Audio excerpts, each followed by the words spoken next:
جی السلام علیکم ناظرین، میں ہوں شہزاد حسین سنگلا اور میرے ساتھ ہیں گلزار حسین سنگلا۔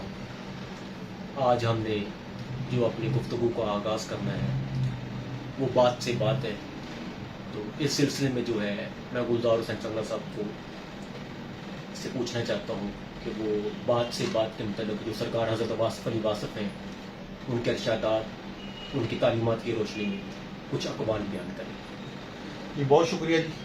یہ چینل ہے بات سے بات، اور آپ کو پہلے بھی بتایا گیا تھا کہ یہ چینل سرکار واصف علی واصف کی کتاب کے نام سے موسوم کیا گیا۔ پہلے بھی چینل چلتے رہے ہیں، لیکن یہ بات سے بات گلزار حسین سنگلا کے ساتھ ہے۔ آپ کو اس چینل میں خوش آمدید کہتے ہیں۔ شہزاد صاحب نے ابھی بولا ہے، تو یہ میں حضرت واصف علی واصف کے اقوال شیئر کرتا ہوں آپ سے۔ واصف علی واصف فرماتے ہیں، بہت خوبصورت بات انہوں نے کی ہے، اس کا مفہوم یہ ہے کہ چیزوں کی چھوٹا نظر آنے کے لیے یا انہیں دور سے دیکھنا ضروری ہے یا غرور سے دیکھنا ضروری ہے۔ جب آپ چیزوں کو دور سے دیکھیں گے تو اس وقت وہ چھوٹی نظر آئیں گی، یا غرور سے دیکھیں گے تو اس وقت چھوٹی نظر آئیں گی۔ لیکن اگر غور سے دیکھیں گے تو ہر ذرہ اپنے اندر ایک کائنات لیے ہوئے ہے، ہر ذرہ اپنے اندر ایک دنیا لی ہوئی ہے، اور اس کو سائنس نے بھی ثابت کیا ہے۔ تو بابا جی نے بہت بڑی بات کی ہے۔ تو زوال کسے کہتے ہیں؟ کسی نے پوچھا کہ زوال کسے کہتے ہیں، عروج کسے کہتے ہیں، عروج کسے کہتے ہیں؟ تو بہت بڑی بات کی ہے کہ عروج اس نقطے کو بولتے ہیں جس کے بعد زوال شروع ہوتا ہے، اور آنکھ رکھتا ہے تو دریا کی روانی پہ نہ جا، ہم نے دریاؤں کو چڑھ چڑھ کے اترتے دیکھا۔ تو صوفیہ کے اقوال کے مطابق اور حضرت واصف علی واصف کے قول کے مطابق عروج اس نقطے کو بولتے ہیں جس کے بعد زوال شروع ہوتا ہے۔ یعنی یہ ایک وارننگ ہے، ایک گھنٹی ہے ان لوگوں کے لیے جو عروج پہ ہیں، کسی بھی طریقے سے عروج پہ ہیں، جوانی میں عروج پہ ہیں، دولت میں عروج پہ ہیں، اقتدار میں عروج پہ ہیں۔ ان کے لیے یہ لمحہ فکریہ ہے کہ آپ کے بعد یہ وقت رہنے والا نہیں ہے، اس کے بعد زوال آنا ہے، تو اپنی زوال کی فکر نہیں۔ جی تو سرکار واصف علی واصف جو ہے ایک اور بات کرتے ہیں کہ غم کسے کہتے ہیں؟ خوشی کے چھن جانے کا نام غم ہے۔ جتنی بڑی خوشی اتنا بڑا غم۔ یعنی کوشش کیجئے کہ اپنی خوشیوں کو چھوٹا چھوٹا رکھیں۔ مثال کے طور پہ ایک آدمی چیف جسٹس کی پوسٹ سے جو ہے وہ ڈپرائیو کیا جاتا ہے تو اس کا غم بڑا ہے۔ ایک آدمی کے پاس کچھ کھونے کو نہیں تو پھر اس کا غم کیا ہوگا؟ ٹھیک ہے، اللہ کے نزدیک رہیے، اللہ کو یاد کرتے رہیے تو غم نزدیک نہیں آئے گا۔ کیونکہ ایک اور تعریف بھی ہے غم کی کہ اپنی رضا اور اللہ کی رضا کے درمیان جو فرق ہے اس کو غم بولتے ہیں۔ یہ رضا جو ہے یہ شہزاد صاحب کی ہے اور یہ اللہ کی رضا ہے۔ شہزاد صاحب مثال دے رہا ہوں، اس سے اپنی رضا کو اٹھا کے اللہ کی رضا پہ لے جائیں تو غم ختم ہو جائے گا، تمام چیزیں ختم ہو جائیں گی۔ تو یہ میں نے چند اقوال جو تھے وہ میں نے حضرت واصف علی واصف کی پیش کیے۔ جی ناظرین، یہ سلسلہ تو نہ ختم ہونے والا ہے، جب تک آپ ہمارا ساتھ دیں گے یہ سلسلہ تو چلتا رہے گا۔ اب جو عصر حاضر میں، دور حاضر میں یہ رجیم چینج والا سلسلہ چل رہا ہے، میں اس کے بارے میں گلزار حسین سنگلا صاحب سے پوچھنا چاہتا ہوں کہ وہ کیا اس کے بارے میں کہنا چاہتے ہیں، کیونکہ کچھ لوگوں کے خدشات ہیں وہ کلیئر کرنا چاہتے ہیں آپ سے گفتگو کر کے۔ جی خدشات تو پورے پاکستان کو پتہ ہے اور اہل علم کو بھی پتہ ہے کہ ہمیشہ سے وہ پاکستان میں بیٹھے جو ہارن ہیں، ان کی ڈوریں جو ہیں یہ پیچھے سے بجائے جاتے رہے، ہمیشہ امریکہ سے بجائے جاتے رہے، برطانیہ سے بجائے جاتے رہے۔ ہمارے پہلے قائد اعظم محمد علی جناح رحمۃ اللہ علیہ محسن پاکستان جو تھے، انہوں نے بھی جو حلف ان کو مجبوراً لینا پڑا، اس میں بھی انہیں یہی لینا پڑا کہ میں تاجدار برطانیہ اور اس کے جو ولی عہد ہیں ان کا وفادار رہوں گا، تو یہ مجبوری تھی۔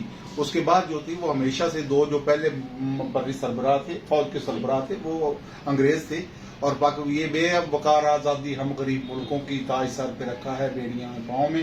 تو شروع سے ہی یہ قائد اعظم سے لے کے اس کے بعد تک لیاقت علی خان تک، اس کے بعد ذوالفقار علی بھٹو تک، ضیاء الحق تک، یہ سارے جو ہے محمد خان جنیجو کی گورنمنٹ، اس کے بعد جو ہے میاں نواز شریف صاحب، بینظیر، رجیم چینج جتنی بھی ہوتی رہی ہیں یہ ساری امریکہ کے ذریعے ہوتی رہی ہیں۔ نواز شریف کو بھی ہٹایا گیا تھا، بینظیر کو بھی ہٹایا گیا تھا، لیکن مسئلہ یہ ہے کہ اس بار جو ہے نا یہ لوگوں میں سوشل میڈیا، لوگوں میں شعور آ گیا۔ پہلے ایک ٹیلی ویژن تھا، اس پہ قبضہ کروا دیا جاتا تھا، تو اس کے بعد جو تھا وہ یہ جو تھے لوگ یہ اپنے آپ پہ مسلط کر لیتے تھے کہ جی یہ کچھ ہو گیا. اب لوگ تسلیم نہیں کرنے کے لیے تیار نہیں ہیں, ٹھیک ہے. اور جو سوشل میڈیا کی وجہ سے لوگوں میں شعور جاگا ہے, تو لوگوں کو معلوم ہو گیا ہے کہ یہ جو ڈوریں ہلتی ہیں یہ یہاں سے نہیں ہلتی, یہ امریکہ سے ہلتی ہیں.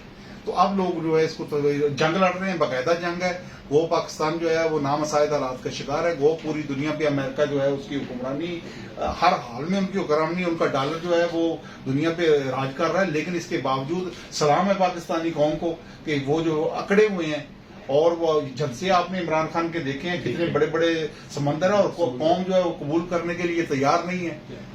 اور اس سلسلے میں ہو سکتا ہے امریکہ اس چکر میں ہے کہ شاید کو آمریت کا جو ہے نا وہ جال بچھایا جا سکے, کیونکہ لوگ جو ہیں وہ تسلیم کرنے کے لیے تیار نہیں ہے, رجیم چینج کو تسلیم کرنے کے لیے تیار نہیں. ایسا ہی جی ناظرین, تو اس کے بعد جو ہے رجیم چینج کے تناظر میں جو ضمنی الیکشن ہوئے ہیں اس کے بارے میں آپ کیا کہنا چاہتے ہیں؟ جی, ضمنی الیکشن کے بارے میں یہ میں کہوں گا کہ ضمنی الیکشن میں بھی یہ بہت بڑی دھاندلی ہونے والی تھی, لیکن یہ اس میں وکلا کے کردار کو فراموش نہیں کیا جا سکتا. ہمارے یہ خاص کر لاہور کے باہر کے وکلا جو ہے نا, اسلام سردار سلیم اختر سردار صاحب ہیں, رانا سلیم اختر سردار, رانا ضمیر جیٹو صاحب ہیں, راؤ عبدالسمی صاحب ہیں, جی, تو میاں مظفر صاحب ہیں, وقاص کالو صاحب ہیں, انعام فریدی صاحب ہیں, سردار عثمان اختر ہیں, جناب والا بھی شامل ہیں, شہزاد سنگلا صاحب, سردار ابراہیم ڈوگر صاحب ہیں, یہ رانا اویس جویا صاحب ہیں. یہ کافی ایک ٹیم ہے, اور انصاف لائر ونگ کی ایک ٹیم ہے. یہ جو تھے انہوں نے پوری محنت کی ہے, ود یونیفارم جو ہیں یہ رہے ہیں, یہ پولنگ اسٹیشنوں پہ موجود رہے ہیں کہ کہیں دھاندلی نہ ہو جائے.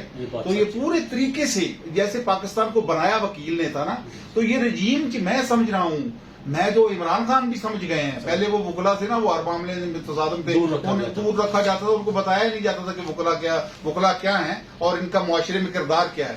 تو یہ ہے وکلا جو ہے, جس طرح پاکستان جو تھا وہ کہہ رہے تھے کہ یہ بن ہی نہیں سکتا, محمد علی جناح کیسے نہیں بن سکتا, صدیوں سے لوگ اکٹھے رہ رہے ہیں, نہیں بن سکتا. تو انہوں نے ایک کیس پکڑا اور ایک وکیل نے کہا جی بن سکتا, اور ثابت کر دیا کہ بنا دیا. تو اس طریقے سے یہ وکیل ہیں, اور انشاءاللہ تعالی یہ وکلا کی وجہ سے رجیم چینج رکا ہوا ہے. یہ رجیم چینج نہیں ہوا, یہ وکیل ہیں, اور یہ انشاءاللہ تعالی مزاحمت کریں گے. نہ یہ کیونکہ نہ یہ ایف آئی آر سے ڈرتے ہیں, نہ یہ موت سے ڈرتے ہیں. یہ توکل پسند ہے, اللہ کی ذات پہ یقین رکھتے ہیں, اور آئین اور قانون پہ کی بالادستی پہ یقین رکھتے ہیں. تو یہ خاص کر یہ پورے پاکستان کے جو وکلا ہیں وہ جو ہے رجیم چینج کے اگینسٹ ہیں. لاہور بار جو ہے نا اس کا ایک کردار ہے, انصاف لائر ونگ کا بھی خاصا کردار ہے, اور عمران خان کو بھی اس بات کا پتہ چل گیا ہے. اور اسے چاہیے کہ جو ٹکٹ ہے نا وہ بھی ان جو ہے نا وہ ان لوگوں سے جو روایتی سیاست کر رہے ہیں ان سے لے کے وکلا میں تقسیم کریں. روایتی سیاست سے ہٹ کر, جی, روایتی سیاست سے ہٹ کر جو لوگ ان کے لیے جو وکلا ان کے لیے کام کر رہے ہیں ان میں جو ٹکٹ تقسیم کریں, تاکہ جو ہے وہ جو ایک ٹکٹ ہولڈر ہے نا وہ لان ممبر بھی ہو, لاہور ہائی کورٹ کا بار کا ممبر ہو, کسی بھی ہائی کورٹ بار کا ممبر ہو, اور مقامی بار کا ممبر ہو, ایون سپریم کورٹ بار کا بھی ممبر ہو. تو ملک جو ہے نا وہ انشاءاللہ تعالیٰ ترقی کے راستے بھی آئے گا, اور انشاءاللہ تعالیٰ خود کفیلی کا جو راستہ ہے وہ منزل ہے وہ بھی طے کرے گا. جی ناظرین, آپ جو ہے ہم اجازت چاہتے ہیں آپ سے, اور ہمارا یہ سلسلہ جو ہے وہ وقتاً فوقتاً حاضر ہوتے رہیں گے, اور نئی بات, نئے حالات, نئے سوالات کا جواب دینے کے لیے گلزار حسین سنگلا صاحب کو بلاتے رہیں گے. جی, تھینک یو ویری مچ, بہت شکریہ.